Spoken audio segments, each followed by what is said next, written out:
সেখানে কিন্তু আমি বার করে নিয়েছি আমার জামদানি একটা শাড়ি নিয়েছি রেড কালারে, যেহেতু আইবুড়ো ভাতের সকালবেলা, তো সেই কারণে বেশি সাজগোজ মানে আর করতে চাইনি। তো সেই কারণে আইবুড়ো ভাতের দিনকে নিয়ে নিয়েছি একটা রেড কালারের জামদানি। তার সাথে জানোই যে জামদানির তো কোনো ব্লাউজ হয় না, তো আমি একটা হ্যান্ডলুমের রেডের মধ্যে ব্লাউজ নিয়ে নিয়েছি। আর এখানে গোল্ডের যা যা জুয়েলারি তোমরা তো এর আগে অনেকবারই দেখেছো, আর নতুন করে কি বলবো। তো হালকা পাতলার মধ্যে কিছু নিয়ে নিয়েছি আর কি, বিয়ের দিনকে ভালো করে সাজা হবে। তো চলো রেডি হওয়া যাক এবার। হ্যালো, তোমরা সবাই কেমন আছো? আশা করছি তোমরা সবাই অনেক ভালো আছো। আর আজকের ভিডিও টাইটেল আর থাম্বনেল থেকে তো আশা করছি এতক্ষণ তোমরা বুঝতে পেরেই গেছো যে আজকের ভিডিওটা কী নিয়ে বা কী বিষয় হতে চলেছে। তো আমি একদম রেডি হয়ে তোমাদের সামনে চলে এসেছি। কেমন লাগছে কিন্তু আমাকে অবশ্যই জানিও। আর মানে অনেকটা দূরে যাবো তো বিয়ের বাড়িতে, তো সেই কারণে আর কি বেশি কিছু সকালবেলাতে রেডি হয়নি, যেহেতু আইবুড়ো ভাতের জন্য। তো সেই কারণে বেশি কিছু রেডি হয়নি, হালকা করে রেডি হয়ে গেছে। আর এই শাড়িটা জানো তো আমি বিয়েতে গিফট পেয়েছিলাম, আর আমার এই শাড়িটা এত বেশি পছন্দের, আর সে কারণে এটাই পরলাম সকালবেলার জন্য। আর হাতে তো যা যা বার করেছিলাম তোমাদের সাথে আগেই শেয়ার করেছি, তো সেগুলো দেখিয়ে দিয়েছিলাম অলরেডি, তো সেগুলোই হাতে পরে নিয়েছি।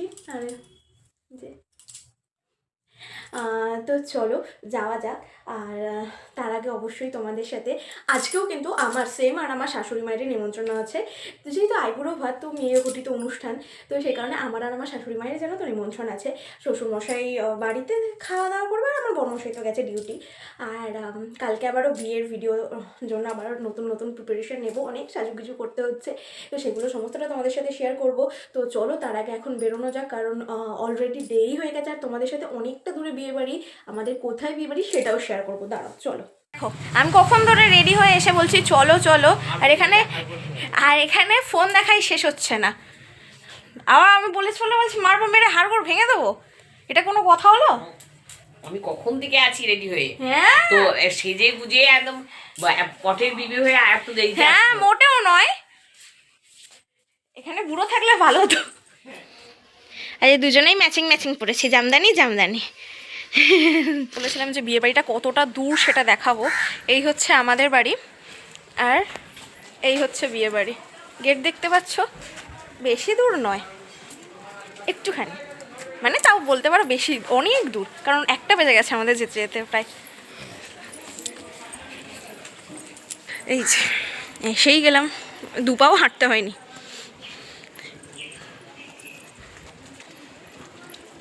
বাড়ির সামনেটা তো দেখতেই পাচ্ছ কত সুন্দর করে এই ফুলের গেট দিয়ে সাজিয়েছিল। আর আমার শাশুড়ি মা তো এখানে গিয়ে নিজের ছোটোবেলার বন্ধুদেরকে পেয়ে একেবারে গল্পেতে মজে গেছে। আর আমি দাঁড়িয়ে দাঁড়িয়ে সেই ভিডিওগুলোই করছিলাম আর তোমাদের সাথে শেয়ারও করছিলাম। আর তারপরেই তো আমাদের কনের রেডি হয়ে খুব মিষ্টি করে সেজে গুজে চলে এসেছিলো, আর এখন চলে যাচ্ছিলো ফটোশ্যুট করার জন্য। আর ফটোশ্যুটটা হয়েছিল কিন্তু একদম আমাদের বাড়ির সামনে, যেহেতু দেখতেই পেলে আমাদের বাড়ি আর কনের বাড়ি একদম পাশাপাশি, তো সেই কারণেই বলা যেতে পারে। আর তুমি দিকে সাজিয়েছিল আমার এই বান্ধবী, যে কিন্তু আমার বিয়েতেও অনেকগুলো লুক আমাকে সাজিয়েছিল। সব থেকে দুঃখের বিষয় হচ্ছে সেদিনকে আমার শ্বশুর মশাইয়ের নিমন্ত্রণ ছিল না, জানো তো। আইবুড়ো ভাতে শুধু আমার আমার শাশুড়ি মায়ের নিমন্ত্রণ, তাই আমি একটু খ্যাপাচ্ছিলাম আর কি।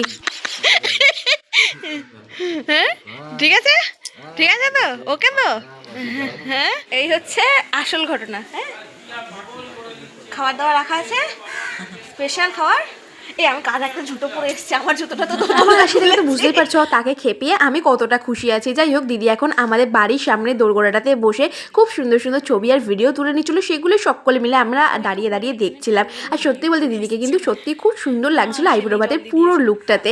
আর এখন তো চলে এসেছিলাম দিদি ফটোশ্যুট কমপ্লিট হয়ে যাওয়ার পরে দিদিদের বাড়ির ছাদে। আর ছাদটাও দেখো কি সুন্দর করে প্যান্ডেল দিয়ে সাজিয়েছিল, আর প্যান্ডেলের ওপরের কাপড়টা আমার কিন্তু বেশ ভালো লেগেছিল। আর এখন হচ্ছিল দিদির আইবুড়ো ভাতের সমস্ত আয়োজন, আর যেগুলো কিন্তু আমাদের পাড়ার সকলে মিলেই করছিল। তবে এই যে এখন ব্যাকগ্রাউন্ডটা দেখছো, এটা কিন্তু একেবারে আইবুড়ো ভাতের ব্যাকগ্রাউন্ড নয়, এটা কিন্তু অ্যাকচুয়ালি হয়েছিল হলদির জন্য। তবে আমরা বাঙালিরা সব জিনিসকেই সব কিছুতে কাজে লাগাতে পারি, তাই আমরা কিন্তু আইবুড়ো ভাতের দিনেই ছবি তুলে নিচ্ছিলাম এই গায়ে হলুদের লুকটাতে, মানে গায়ে হলুদের থিমের মধ্যেই। আর এখন তো দিদির জেঠিমারা প্রত্যেকে মিলে, জেঠিমা পিসিরা সবাই মিলে ছবি তুলে নেওয়ার পরে আমাদের পাড়া থেকে প্রত্যেকে মিলে ছবি তুলে নিচ্ছিল। আর এখন কিন্তু কনের সাথে ছবি তুলছিল কনের মা, বাবা আর বোন, আর আমরা সকলে মিলে দাঁড়িয়ে দাঁড়িয়ে দেখছিলাম। আর হ্যাঁ, আমিও ছবি তুলেছিলাম, তবে সেই ছবিগুলো এখনও পাইনি, আর তখন ভিডিও করে দেওয়ার মতো আমার বর্মশৈও ছিল না, তাই সেই ছবিগুলো বা ভিডিওগুলো তোমাদের সাথে শেয়ার করতে পারলাম না। পরে কখনো পেলে অবশ্যই তোমাদের সাথে শেয়ার করে নেবো। আর তুলিদির আইবুড়ো ভাতের ভিডিওগুলোতে তোমরা আমাকে এত এত ভালোবাসা দিয়েছো, আশা করি বড় ভিডিওটা তোমরা ততটাই ভালোবাসা দিয়ে সাজিয়ে তুলবে। আর এই যে এখন দেখছো থালাটা, আমরা প্রত্যেকে মিলে কিন্তু পাড়ার এই সুন্দর করে থালাটাকে সাজিয়ে তুলেছিলাম, মানে তুলিদির আইবুড়ো ভাতের থালাটা। আর এখন তো আমাদের মিষ্টি কোণে আইবুড়ো ভাত খেতে বসেও গেছিলো, তার জীবনের শেষ আইবুড়ো ভাত, কারণ এই পর থেকে যে সে বিবাহিত হয়ে যাবে। আর মায়ের কাছে শেষ বলে আমি কিছু হয় বলে মনে করি না, তাই মায়ের কাছে শেষ আইবুড়ো ভাত তার বললাম না, কারণ ছেলে মেয়েদের যে মায়ের কাছে ঋণ এই জীবনে অন্তত শোধ হয় না বলে আমি মনে করি। কারা কারা তোমরা আমার মতো মনে করে থাকো অবশ্যই কিন্তু কমেন্টে জানিও। আর আগেই তো এখন তার মা আশীর্বাদ করে নিচ্ছিল তুলিদিকে। আর সত্যি বলতে এই সময়টা বা এই মুহূর্তটা প্রতিটা মেয়ের কাছে খুবই কষ্টের। যারা যারা পার করে এসছো এই সময়টা, তারা তো আশা করি বুঝতেই পারছো। সত্যি মেয়েদের জীবনের কি পরিহাস, তাই না? ভালোবাসার মানুষটাকে পাওয়ার জন্য তার ছেলেবেলা, তার মা বাবা, আত্মীয় স্বজন, পাড়া প্রতিবেশী প্রত্যেককে ছেড়ে চলে যেতে হয়। আর আজকের পর হয়তো নিজের বাড়িটাকে নিজের বলে সে দাবিও করতে পারবে না। এরপর থেকে যখন এই বাড়িতে আসতে হবে, শ্বশুরবাড়ি সকলের পারমিশন নিয়ে সবাইকে জানিয়ে আসতে হবে। কি করে যে এমনটা লেখে ভগবান প্রত্যেকটা মেয়ের নিয়তিতে, সত্যি বলে বোঝানো যায় না। যারা এই সময়টা পার করে এসছো তারা বুঝতেই পারছো এই সময়টা বা এই মুহূর্তটা কতটা আবেগ জড়ানো একটা মুহূর্ত। তবে আমি মনে করি প্রতিটা জিনিসের পেছনেই ভালো কিছু থাকে। আশা করি তুলিদি বিবাহিত জীবনে অনেক অনেক ভালো থাকবে। তোমরাও কিন্তু তাকে এই আশীর্বাদটাই করো। আর এখন কিন্তু তাকে আশীর্বাদ করে নিচ্ছিল তার বাবা, মানে জেঠু। আর আশীর্বাদ হয়ে যাওয়ার পরে কিন্তু, মানে মা বাবার আশীর্বাদ হয়ে যাওয়ার পরে আমরা পাড়া থেকে সকলে মিলে, যারা যারা বড় ছিল পাড়ার প্রত্যেকে মিলে আশীর্বাদ করে নিয়েছিল। আর তারপরে কিন্তু তুলিদির জেঠিমা, এটা হচ্ছে তুলিদির জেঠিমা যিনি আশীর্বাদ করছিলেন, তারপরে একে একে তুলিদির দিদা প্রত্যেকে আশীর্বাদ করে নিয়েছিল। আর এই মুহূর্তটা কিন্তু আমার পার্সোনালি একটা কারণে বেশ ভালো লাগে, কারণ এই সময় কিন্তু আশীর্বাদের সাথে সাথে, অবশ্যই আশীর্বাদটা মেন বিষয়, তবে আশীর্বাদের সাথে সাথে কিন্তু বেশ কিছু গিফটও পাওয়া যায়। আর এটা হচ্ছে তুলিদির দিদা যিনি এখন আশীর্বাদ করে নিচ্ছিলেন। তবে প্রত্যেকটা মানুষের আশীর্বাদের থেকে কিন্তু নতুন জীবন শুরু করার সব থেকে বড় গিফট আর কিচ্ছু হয় না। কি ঠিক বললাম তো বলো?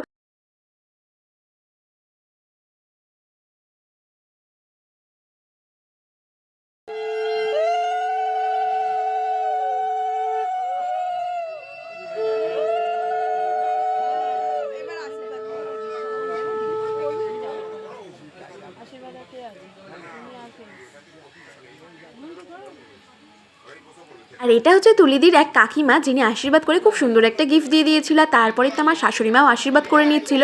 আর আমার শাশুড়িমা প্রথমে আশীর্বাদ করে নেওয়ার পরে পাড়া থেকে প্রত্যেকেই আশীর্বাদ করেছিল কিন্তু। অ্যান্ড দেন সমস্ত আশীর্বাদের পর্ব মিটিয়ে আমরা তো খেতে বসে গেছিলাম, কারণ প্রায় তখন 3:30 বাজে। অ্যাকচুয়ালি সমস্ত আশীর্বাদের পর্ব মেটাতে মেটাতে আমাদের সেদিনকে অনেকটা বেলা হয়ে গেছিলো। তাই ফার্স্ট ব্যাচ যখন শুরু হলো তখনই কিন্তু আমি আর শাশুড়িমাও খেতে বসে গেছিলাম সকলের সাথে সাথে। পাড়া থেকে প্রায় সকলেই তখনই খেতে বসে গেছিলো।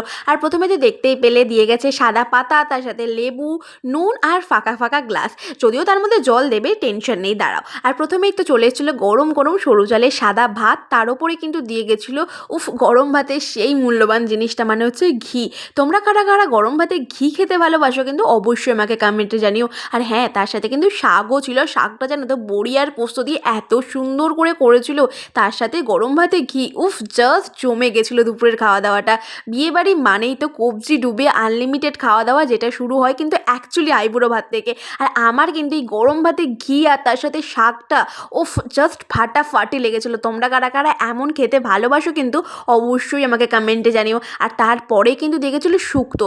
সত্যি কথা বলতে এই বিয়েবাড়িতে কিন্তু আমি খাবারের একটা খুব সুন্দর মেলবন্ধন পেয়েছিলাম, কারণ এখনকার দিনে বিয়েবাড়িতে শুক্তো, শাক এগুলো কিন্তু প্রায় বেশিরভাগ বিয়েবাড়িতে উঠে গেছে।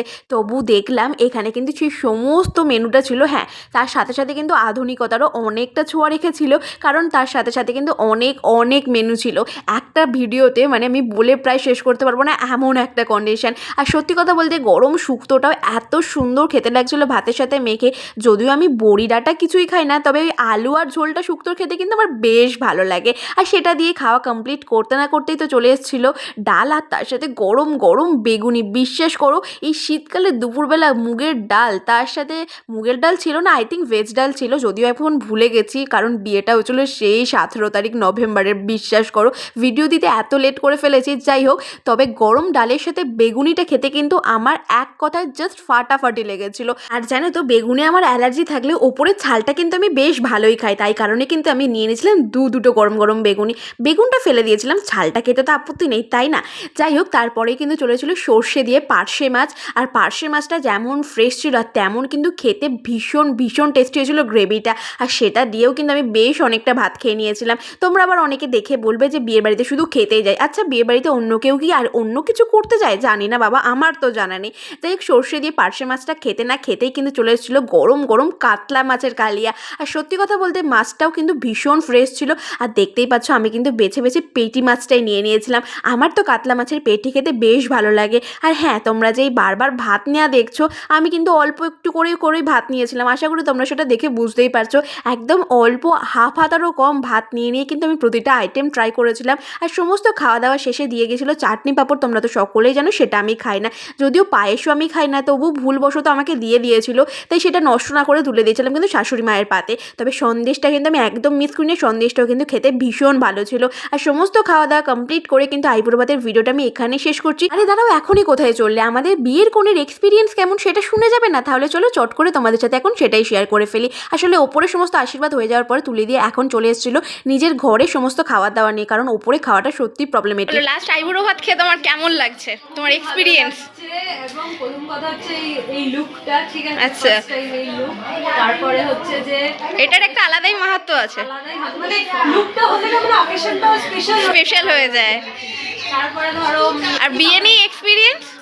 বিয়ে নিয়ে একটু নার্ভাস আছি, মানে এবার যত সবাই এতজন গেস্ট এসে গেছে, রিলেটিভ এসে গেছে, এবার মনে হচ্ছে একটা স্পেশাল ব্যাপার হচ্ছে। আর আজকের দিনে তো তুমি, আজ কাল পরশু সব তো তুমিই হিরোইন। এত চাপ ছিল যে মানে আমি যে ব্রাইড সেটা ফিলই হয়নি। সেম সবারই তাই অবস্থা হয় দেখছি। মনে হচ্ছে যে হ্যাঁ একটু হয়তো ব্রাইড ব্যাপার এসছে। কালকে যখন পিড়িতে বসবে তখন আরো বেশি করে মনে হবে। দেখা যাচ্ছে আমি ভাবছি এখনই এই অবস্থা, তাহলে কাল কি হবে আর কি। কালকে আরো বেশি। এর আগে এমনি কটা আইবুড়ো ভাত খাওয়া হয়েছে তোমার? এই নিয়ে বোধহয় আজকে 10 কি 11 নম্বর। আরে বাপরে, অনেক খেয়ে ফেলেছো। এক মাস ধরে চলছে রীতিমতো আর কি। সানডে অফিস রিলেটিভ সবাই দিয়েছে আর কি। এই নিয়ে 11 লাস্ট, এটাই লাস্ট আর ব্যাস। আবার এবার বিয়ের পরে একসাথে আসা হবে। চলো খাও, খেয়ে নাও।